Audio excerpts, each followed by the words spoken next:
Namaskar. Welcome to Chinmay's Arts and Flavors. Today we are making a very healthy, nutritious and delicious breakfast for you. Today I am making a dal dumplings using urad dal and chana dal. Let us see how to make it. Let us see the ingredients required to make the dumplings. I am going to use dal chickpeas, or it is also called, then I'm going to use urad dal, onion, dill leaves, coriander leaves, 2 red chilies, jeera or cumin, little bit of coconut and salt to taste. Soak chana dal and urad dal for 3 hours in water and drain the water and keep it. Then finely chop onions, dill leaves and coriander leaves.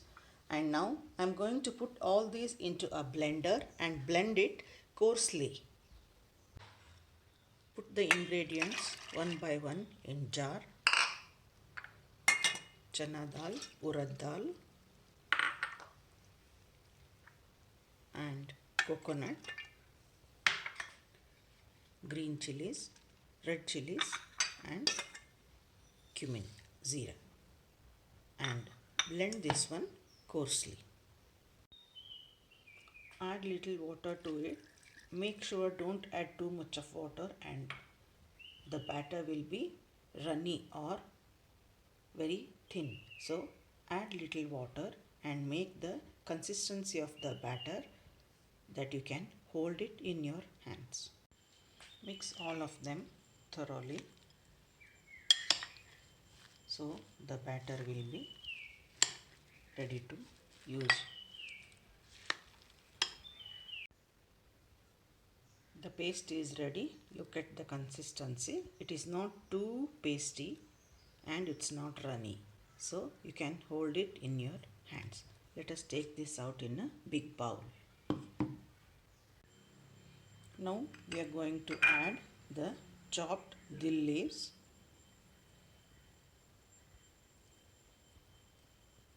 coriander leaves and salt to taste.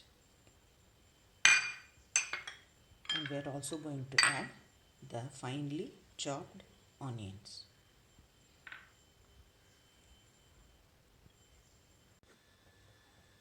The batter is ready now.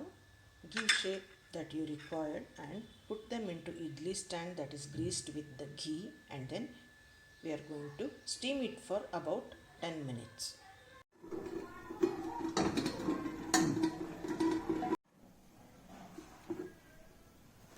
The dumplings are nicely steamed and we are taking it out now. The dumplings are ready to serve now. I am serving the dumplings with yogurt and pudina chutney. It tastes really good. You also can make a chaat out of this one using all the chaat materials.